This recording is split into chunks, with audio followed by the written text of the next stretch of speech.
அடுத்த செய்தியுமே உச்சநீதிமன்றம் தொடர்பானது. சில தினங்களுக்கு முன்னாடி தான் நம்ம இந்த நியூஸ் எடுத்திருந்தோம். ரோஹிங்கியா ஊடுருவல்காரர்களுக்கு இந்தியா என்ன சிவப்பு கம்பளம் விரித்து வரவேற்க வேண்டுமா அப்படின்னு நியாயமான கேள்வியை சாதாரண டீ கடையில் உட்கார்ந்துருக்கனுடைய உள்ள குமுறலை கூட நீதிபதி தன்னுடைய அப்சர்வேஷன்ல சொல்லியிருந்தாரு. இதற்கு வழக்கம் போல ஒரு கூட்டம் பாய்ந்து பிராண்டி அந்த எக்ஸிக்யூட்டிவ் லெவல்ல இருக்கக்கூடிய ஓய்வு பெற்ற ரிட்டையர்டு ஆபீசர்ஸ், ஜட்ஜஸ் இவங்கெல்லாம் சேர்ந்து சீஃப் ஜஸ்டிஸ் ஆஃப் இந்தியாவுக்கு ஒரு லெட்டர் எழுதியிருக்காங்க.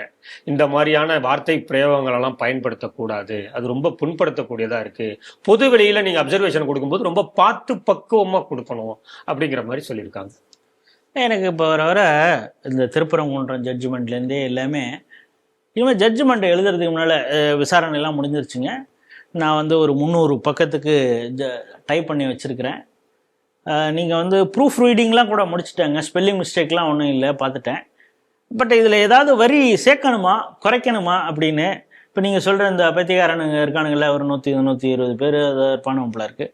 இவங்க so called intellectual retired judge. நீங்கள் அதில் யாரெல்லாம் இருக்கான்னு பார்க்கணும். நம்ம தலைவன் இருக்கான், செம்பட்ட தலை இருக்கான், சந்துருவ சொல்கிறீங்க. ஆமாம், நீதியரசர் சந்துருவ சொல்கிறீங்க. ஆமாம், அந்த நீதியரசர் தான் அவர். பிரசாந்த் பூஷன் அவனுக்கு ₹1 பனிஷ்மெண்ட் கொடுத்தாங்க. அதாவது இந்த சுப்ரீம் கோர்ட்டையும் நம்ம திட்டணும் ஒரு நேரத்தில். ஏன்னா கண்டெம்ட் ஆஃப் த கோர்ட்டு, அதாவது இப்போ நான் பயந்துக்கிட்டு இருந்தேன்னு சொன்னேன்ல, இப்போ நான் அந்த நீதிபதியுடைய உள்ளர்த்தத்தை நம்ம கற்பிச்சோன்னா என் மேலே கேஸ் போடுவாங்க அப்படின்னு. ஆனால் இதை பற்றிலாம் கவலை இல்லை, ஏன்னா நான் சாதாரண ஆள். ஆனால் இவர் அப்பாட்டக்கர் அட்வொகேட் இல்லையா பிரசாந்த் பூஷன். இந்த கேஸுக்கு இவர் எவ்வளோ வாங்கினாரோ, இவர் பிஜேபிக்கு இது பண்ணவரோ அப்படி இப்படின்லாம் அவர் பேசின உடனே நீ எப்படி சுப்ரீம் கோர்ட் ஜட்ஜி இவங்களை சொன்னேன் அப்படின்னு சொல்லி உன் மீது பனிஷ்மெண்ட் அப்படின்னாங்க.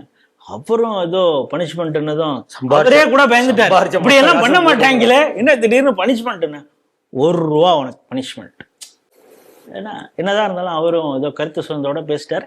இந்த ₹1 பனிஷ்மெண்ட்டுங்கிறதே அவர் ஒரு பெரிய தனக்கு மானக்கேடாக நினைத்து ஃபீல் பண்ணி அவர் திருந்துவாரு அப்படின்னு அந்த ஜட்ஜு நினைச்சிருக்காருன்னா அவர் எவ்வளோ ஒரு ஏமாளியா இருக்கணும் அப்படிங்கிறது. ஸோ அப்போ இவரெல்லாம் தான் லெட்டர் எழுதியிருக்கார் பிரசாந்த் பூஷன்.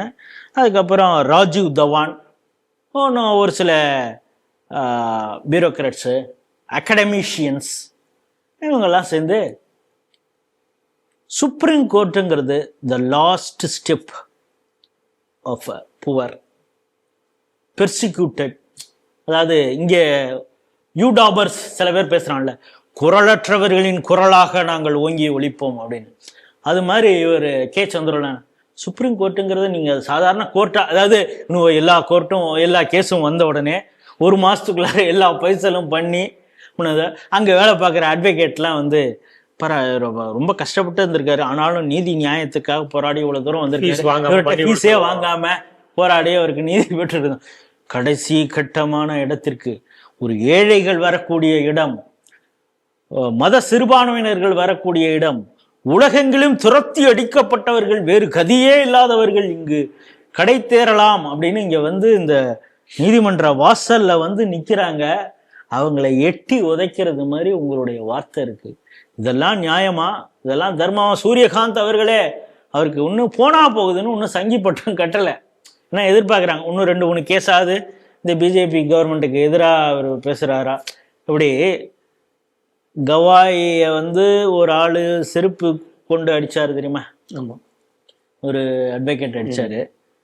அந்த ஜட்ஜியை விட்டார். ஏதோ கோபத்தில் அவனுக்கு இருக்கணும், ஏதோ அடிச்சுட்டான் உடியா அப்படின்னாரு.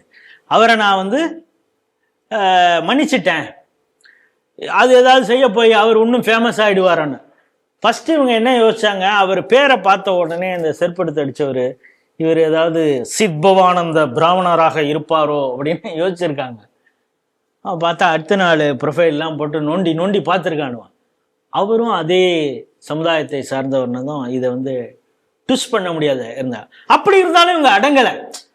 அப்படி செருப்படுத்து அடிக்கணுங்கிற எண்ணமே பார்ப்பனிய சிந்தனையினால் வந்தது. அவர் இல்லையே, அவருக்கு அந்த சிந்தனை இருந்திருக்குங்க. அதனால தாங்க செருப்பை கொண்டு அடிச்சாரு. ஒரு அம்பேத்கரினால உத்வேகம் பெற்று ஒரு தலைமை நீதிபதியா வந்தவர் மீது செருப்பை எடுத்து அடிச்சு விட்டாங்க. இது பாசிசம் அப்படி இப்படிலாம் ஆரம்பிச்சு அந்த மீட்டிங்க்கு வந்த திருமாவளவன் சாதாரண ஒரு அட்வொகேட்டை அவங்க கைத்தடிகளை வச்சு அடிச்சது, அதெல்லாம் நமக்கு வரலாறு தெரியும். இப்போ எதுக்கு சொல்றேன்னா, இது மாதிரி அந்த நேரத்தில் அவருக்கு ஆரம்பத்தில் கவாய் எப்படிப்பட்ட தீர்ப்பை கொடுத்தாரு தெரியுமான்னாங்க. அவர் இப்போ போகும்பொழுது சில விஷயங்களை சொன்னோடனே ரவிக்குமார் வந்து ஒரு கட்டுரை எழுதியிருக்கார். தலித் நீதிபதியாக இருந்து அந்த சமூகத்திற்கே கொடுஞ்செயலை செய்தவர் கவாய் அப்படின்னு. எப்படி இவனோட வாய் அப்படியும் பேசும் இப்படியும் பேசும். அதனாலதான் இப்ப நான் என்ன சொல்றேன்னா, சூரியகாந்தை இப்ப கண்டிச்சிருக்காங்க.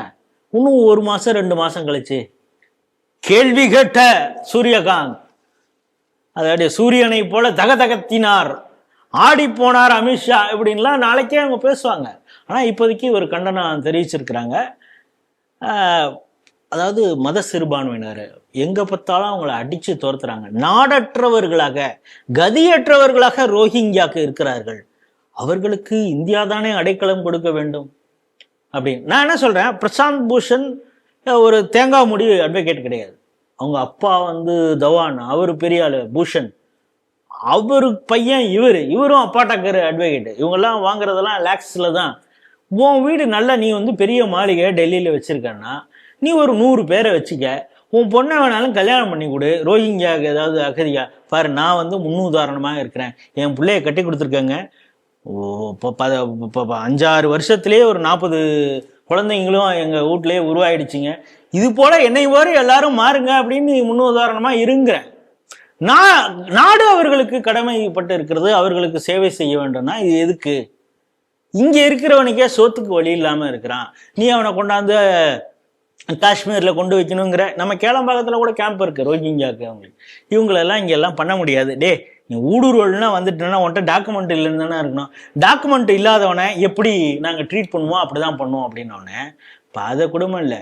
இப்போ ரோஹிங்கியாவோட யாரை கம்பேர் பண்ணுறாங்கிறது தான் இப்போ முக்கியம். நான் அடுத்த விஷயத்துக்கு வரேன். இதை வந்து கமுக்கமாக இந்த மெயின் ஸ்ட்ரீம் மீடியா இங்கே பேச போகிறதில்ல. காரணம், அவனை 2 பேரை சொல்கிறாங்க. திபெத்தியர்கள் அகதிகள் தானே, அவர்களுக்கு இந்தியா எப்படி ஒரு அகதி ஸ்டேட்டஸ் கொடுத்து அவங்கள பாதுகாக்கிறது? இமாச்சல் பிரதேஷில், டெல்லியில் ஒரு சில இடங்கள்ல அவங்களுக்குன்னு ஒரு தனியான ஒரு செட்டில்மெண்ட் எல்லாம் கொடுத்து அவன் அங்கே ஊருக்கு போனால் சீனாகாரம் உதப்பாங்கிறது பயந்துக்கிட்டு அவன் இங்கே இருக்கிறான். ரைட்டு, அதாவது அவனால இந்த பிரச்சனையே இல்லை. அவன் என்ன இந்த தேசத்துக்கு எதிராக ஏதாவது குரல் கொடுக்க போறானாங்கிறது ஒன்றும் இல்லை. சீனா என்விசி யாராவது வந்தாங்கன்னா அப்போ மட்டும் கொடி பிடிப்பாங்க, அது ஒரு பக்கம். அடுத்தது பாருங்க, இலங்கை தமிழர்களுக்கு எங்க பார்த்தாலும் கேம்ப் எல்லாம் நீங்க வசதியெல்லாம் பண்ணி அவங்களுக்கெல்லாம் கொடுக்குறீங்களே, அந்த ஸ்டேட்டஸ் ரோஹிங்கியாவுக்கு கொடுக்குறேன். இலங்கை தமிழர்களும் இருக்காங்க பல பேர். அவங்க பேர் 2 பல இடங்கள்ல கலந்துட்டாங்க. நம்ம தமிழர்களோட கொடுக்கல் வாங்கல் கூட வந்துருச்சு. இருந்தாலும் அவங்கள வந்து உள்துறை அமைச்சகம் ஒரு கண்காணிப்பிலே, அவன் என்னதான் இருந்தாலும் தமிழர்கள் இருந்தாலும் அவங்களுக்கு பாஸ்போர்ட் இருக்குதா, அந்த விஷயங்கள் இதெல்லாம் கவனிச்சிருக்காங்க. ஆனா ஒன்னு அப்படி நம்ப முடியாத ஒன்னு, பல பயங்கரவாத செயல்களுக்கே ரோஹிங்கியாக்களையும் ஊடுருவல் பங்களாதேஷிகளையும் தானே இங்க இருக்கக்கூடிய அடிப்படைவாத இஸ்லாமியர்கள் பயன்படுத்துறாங்கிறது தான் குற்றச்சாட்டே. இதை வந்து இதற்கு நாங்கள் சிவப்பு கம்பள வரவேற்பு கொடுக்கணுமா அப்படின்னு சூரியகாந்த் கேட்டவுடனே இவங்களுக்கு வந்து அந்த வார்த்தை அவர்களை தைத்து விட்டதோ இல்லையோ, எங்களை போன்றவர்களை தைத்து விட்டது அப்படின்னு செம்பட்டத்தில் சந்துருவுக்கு இவங்களுக்கெல்லாம் வருத்தமாக இருந்திருக்கு. அவர் இதை லெஃப்ட் ஹேண்டில் இது பண்ணுவோம். நீங்கள் யோசிக்கணும், கருத்து இவங்க என்ன வேணாலும் சொல்லலாம். கோர்ட்டே இவங்க இப்போ ஜிஆர் சுவாமிநாதனை வந்து பாராளுமன்றத்தில் சங்கி ஜட்ஜ் அப்படின்னு டிஆர் பாலு சொல்லலாம். ஆனால் ஜிஆர் சுவாமிநாதன் தீர்ப்பு கொடுக்குறப்போ பார்த்து இவங்கள்ட்ட எல்லாம் கன்சல்ட் பண்ணி இந்த வார்த்தை பிரயோகம் சரியா, இதை நான் பயன்படுத்தலாமான்னு கேட்கணும். இதே போல சென்னையில் ஒரு நீதிபதி என்ன சொன்னார்னா, பல கேஸை பார்த்துட்டாங்க, எப்போ பார்த்தாலும் இந்த கிறிஸ்டியன் மிஷினரியில் படிக்கிற இடத்துல பசங்களுக்கு ஏதோ தொல்லை வருதுங்க, மதமாற்ற வேலையை அவங்களுக்கு நெருக்குதல் கொடுக்குறாங்க, அவன் இந்துவாக இருந்தானா அவனை வந்து ஒரு மாதிரி ட்ரீட் பண்ணுறாங்க, அவனுக்கு ஒரு விதமான ப்ரெஷர் ஆகுது, இந்த கிறிஸ்துவ இன்ஸ்டிடியூஷனே அப்படிதான் இருக்குது போல இருக்கு அப்படிங்கிறது மாதிரி போகிற போக்கில் ஒரு கருத்து. ஹே, கிறிஸ்துவ இன்ஸ்டிடியூஷனை நீ சொல்லுவியா, லயலா காலேஜ் அப்படி சொல்லுவியா அப்படின்னு இங்கே எல்லா பேரும் கிளம்பி நீ மன்னிப்பு கேட்டு நீ சொன்ன வார்த்தைய திரும்ப பெற வேண்டும்னு ஒத்த காலம் திரும்ப பெற வச்சுட்டானுவான். இப்போ அந்த வழி, ஏன்னா அதை ஒருத்தர் செஞ்சுட்டார்ல, இங்கே தமிழ்நாட்டில் பண்ணியிருக்கோம், சூரியகாந்தை நம்ம பண்ணலாம் அப்படின்னு ஆரம்பிச்சிருக்காங்க. இது வந்து இன்ஸ்டிடியூஷனை வந்து ஆர்எஸ்எஸ் பாஜக எங்கே பார்த்தாலும் கைப்பற்றிருச்சுங்கிறாங்க. உண்மையிலேயே யூனோ வந்து ஒரு மோபோக்ரஸி மூலமாக எல்லா இன்ஸ்டிடியூஷனையும் மிரட்டலான்னு பார்க்குறாங்க. அதுதான் இந்த வெளிப்பாடு.